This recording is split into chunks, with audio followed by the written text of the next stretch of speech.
Ibu Bapa dan Saudaraku, jemaat Tuhan dimanapun berada, salam sejahtera dalam kasih Tuhan kita Yesus Kristus. Saya Pendeta Elia Hartono Unpapar.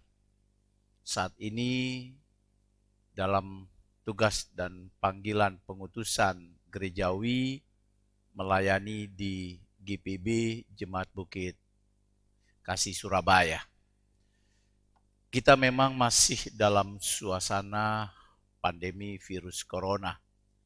Tapi tentunya selaku orang percaya, semua tidak menghalangi kita untuk bersekutu bersama dengan Tuhan, bahkan menghilangkan sukacita yang datangnya dari Tuhan. Pada kesempatan ini kembali kita akan merenungkan satu bagian firman Tuhan berdasarkan Kisah Para Rasul 4 ayat 23 sampai dengan ayat 31.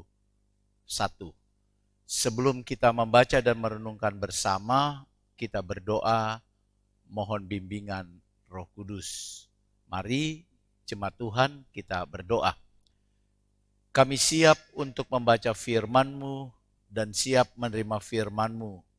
Ya Roh Kudus, terangilah hati dan pikiran kami dengan kuasa-Mu, supaya firman yang kami baca kami mengerti dan kami boleh memeliharanya dalam hidup kami dan menjadi dasar bagi hidup kami hari ini dan selamanya. Amin. Firman Tuhan Kisah Para Rasul pasal 4 ayat 23 sampai 31 demikian. Sesudah dilepaskan, pergilah Petrus dan Yohanes kepada teman-teman mereka. Lalu mereka menceritakan segala sesuatu yang dikatakan imam-imam kepala dan tua-tua kepada mereka. Ketika teman-teman mereka mendengar hal itu, berserulah mereka bersama-sama kepada Allah. Katanya, "Ya Tuhan, Engkaulah yang menjadikan langit dan bumi, laut dan segala isinya. Dan oleh Roh Kudus dengan perantaran hamba-Mu Daud, Bapa kami, Engkau telah berfirman, mengapa rusuh bangsa-bangsa, mengapa suku-suku bangsa mereka-reka perkara yang sia-sia? Raja-raja dunia bersiap-siap dan para pembesar berkumpul untuk melawan Tuhan dan yang diurapinya. Sebab sesungguhnya telah berkumpul di dalam kota ini Herodes dan Pontius Pilatus beserta bangsa-bangsa dan suku-suku bangsa Israel melawan Yesus, hamba-Mu yang kudus yang Engkau urapi, untuk melaksanakan segala sesuatu yang telah mereka tentukan dari semula oleh kuasa dan kehendak-Mu. Dan sekarang ya Tuhan, lihatlah bagaimana mereka mengancam kami dan berikanlah kepada hamba-hamba-Mu keberanian untuk memberitakan firman-Mu. Ulurkanlah tangan-Mu untuk menyembuhkan orang dan adakanlah tanda-tanda dan mukjizat-mukjizat oleh nama Yesus, hamba-Mu yang kudus. Dan ketika mereka sedang berdoa, goyanglah tempat mereka berkumpul itu, dan mereka semua penuh dengan Roh Kudus. Lalu mereka memberitakan firman Allah dengan berani. Berbahagialah setiap orang yang mendengarkan firman Tuhan, dan diberkatilah mereka yang bukan hanya mendengar firman Tuhan, tetapi yang melakukannya hari lepas hari. Jemaat yang diberkati Tuhan, tema dari renungan malam kita adalah kekuatan doa. Bicara tentang doa, pasti bukan sesuatu yang asing bagi Bapak, Ibu, dan Saudaraku. Bahkan Banyak lagu juga bercerita tentang doa. Salah satunya yang mungkin Bapak Ibu tahu dan pernah mendengar, sebuah lagu bertema tentang doa dengan judul Sejauh Doa. Syairnya berkata demikian, bila kau rasa gelisah di hatimu, bila kalang kabut tak menentu hidupmu, ingatlah masih ada seorang penolong bagimu, Yesus tak pernah jauh darimu. Bila pencobaan menggodai dirimu, bila sengsara menimpa keadaanmu, ingat Yesus takkan pernah jauh darimu, Dia selalu pedulikan kamu. Berseru dan memanggil namanya, berdoa, Dia akan segera menghampiri dirimu. Percaya Yesus tak jauh darimu, Dia hanya sejauh doa. Dari syair itu, saudaraku yang diberkati Tuhan, kita diingatkan dalam hidup ini memang suka dan duka pasti datang silih berganti.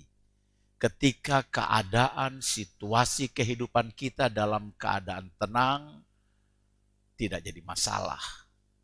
Tetapi ketika kehidupan kita itu penuh dengan persoalan, penuh dengan masalah, satu persoalan belum selesai, muncul persoalan yang lain, akhirnya bertumpuk-tumpuk pergumulan kita alami. Dalam situasi ini sebagai manusia biasa, kita bisa lemah, kita bisa tidak berdaya, bahkan bisa putus asa. Lalu bagaimana kita menyikapi situasi ini? Lagu tadi mengatakan bahwa kalau kita adalah orang beriman atau orang percaya, ingat bahwa kita itu punya Tuhan yang siap menolong kita, Tuhan yang peduli kepada kita. Nah, kehadiran Tuhan dalam kuasa dan pertolongannya bisa melalui yang namanya doa. Sehingga kita diminta untuk berdoa. Supaya melalui doa itu kita menimba kekuatan, kita memperoleh kekuatan untuk kita menghadapi. Bahkan bukan saja mampu menghadapi, tapi kita dapat keluar sebagai pemenang dalam pergumulan tersebut.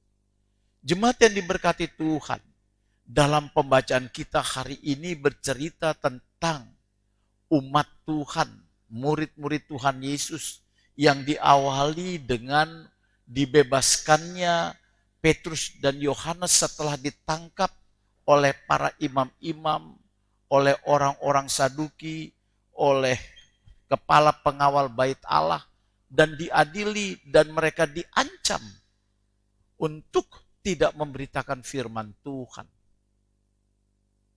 Nah, setelah Petrus dan Yohanes dibebaskan, Petrus dan Yohanes pergi kepada teman-temannya dan bercerita tentang ancaman dari orang-orang yang tidak menyukai mereka sebagai pengikut Yesus.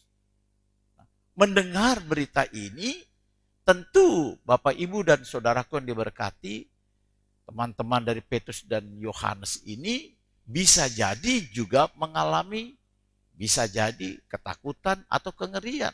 Walaupun dalam pembacaan ini tidak dikatakan. Tetapi yang menarik adalah ketika mereka sudah mendengar ancaman yang disampaikan oleh Petrus dan Yohanes terhadap mereka untuk tidak lagi memberitakan firman Tuhan. Yang menarik di sini adalah mereka kemudian mengambil satu sikap iman. Apa itu? Berdoa. Jadi mereka berdoa, mereka minta tolong kepada Tuhan, supaya Tuhan yang menolong mereka, supaya Tuhan yang memampukan mereka untuk dapat terus memberitakan karya keselamatan Yesus Kristus. Melalui sikap doa itulah murid-murid Yesus dan teman-temannya diberi kekuatan, diberi keyakinan bahwa mereka tidak sendiri, mereka bersama Tuhan. Dan di dalam pembacaan itu dengan jelas dikatakan bahwa karena melalui doa itulah mereka punya sikap untuk terus melaksanakan tugas kesaksian iman mereka sebagai orang percaya. Bahkan doa di dalam doa itu mereka pada akhirnya mempunyai pengalaman iman. Pada ayat ke-31 dikatakan ketika mereka sedang berdoa, goyanglah tempat mereka berkumpul dan mereka semua penuh dengan Roh Kudus. Lalu mereka memberitakan firman Allah dengan berani. Itulah pengalaman iman mereka. Mereka mengalami peristiwa luar biasa. Tempat mereka berdoa bergoyang dan mereka memaknai bahwa Tuhan hadir, Tuhan mendengar, Tuhan menguatkan mereka. Bagaimana dengan kita saat ini? Masihkah Bapak, Ibu, Saudara, dan saya memelihara kehidupan doa kita?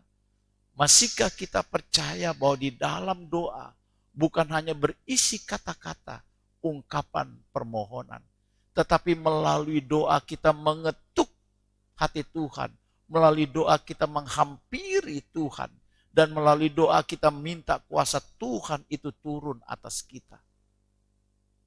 Ketika kita berdoa, ada telinga yang selalu mendengar, yaitu Tuhan kita. Ada tangan yang siap memegang tangan kita untuk menuntun kita. Ada kuasa Tuhan yang akan menjadi kekuatan untuk kita mengatasi kehidupan yang sedang kita jalani, terutama dalam pergumulan kita. Mari kita percaya melalui doa kita kuat. Mari kita percaya melalui doa kuasa Tuhan dinyatakan. Sehingga tidak ada hari tanpa doa. Tidak ada hari tanpa kita datang kepada Tuhan. Melalui doa kita akan punya pengalaman iman yang luar biasa. Selamat menjalani kehidupan di dalam Tuhan. Selamat untuk terus berdoa dan berserah kepada Tuhan. Amin. Jemaat yang dikasihi Tuhan, mari kita berdoa. Terima kasih Tuhan, melalui firman-Mu kami belajar arti dan makna doa. Kiranya kami senantiasa selalu terus memelihara kehidupan doa kami. Karena kami yakin melalui doa kami boleh menghampiri Tuhan. Melalui doa kami boleh dekat dengan Tuhan. Melalui doa kami boleh mencurahkan apa yang menjadi pergumulan kami. Bahkan melalui doa kami akan mengalami kuasa Tuhan yang luar biasa. Kiranya firman inilah yang memberkati kami, bahkan di setiap kami anak-anak-Mu, di setiap rumah dari warga GPB yang mengikuti kegiatan ini Tuhan. Kami menyerahkan seluruh pergumulan kami di dalam Tuhan. Secara khusus kami berdoa dalam harapan tentang pelaksanaan persidangan Sinode GPB ke-21 di Jawa Timur. Mampukan kami jemaat-jemaat di Mupel Jawa Timur mempersiapkan dan melaksanakan semuanya itu. Didukung oleh saudara kami, jemaat-jemaat GPB yang tersebar di berbagai daerah. Supaya persidangan Sinode ini dapat kami laksanakan. Walaupun kami masih ada dalam suasana pandemi. Tapi semua itu tidak akan pernah membuat kami meninggalkan Tuhan dan menghalangi pekerjaan Tuhan untuk tetap dinyatakan. Berkati gereja GPB supaya kami terus bersaksi sebagai gereja yang keutus di tengah-tengah dunia ini. Sehingga melalui gereja GPB nama Tuhan diberkati. Berkati seluruh warga jemaat-Mu dimanapun berada. Dalam seluruh harapan, dalam seluruh pergumulan mereka masing-masing. Biarlah melalui kuasa doa umat-Mu merasakan campur tangan-Mu dan pertolongan-Mu. Sebentar lagi kami akan masuk dalam istirahat malam. Terima kasih dari pagi, siang, dan malam Engkau menyertai kami. Kami menaikkan syukur. Apa yang tertinggal dalam pergumulan hari ini kami percaya Tuhan memberkati kami. Dan ketika kami istirahat, lindungi kami dengan kuasa-Mu. Di pembaringan kami masing-masing kami boleh istirahat dengan baik. Dan besok Tuhan berikan kami satu hari lagi hidup dalam rancangan-Mu yang indah. Ampuni dosa dan salah kami. Dalam nama-Mu Tuhan Yesus kami berdoa. Amin. Selamat malam Bapak Ibu, selamat beristirahat, tetaplah berdoa. Tuhan memberkati kita.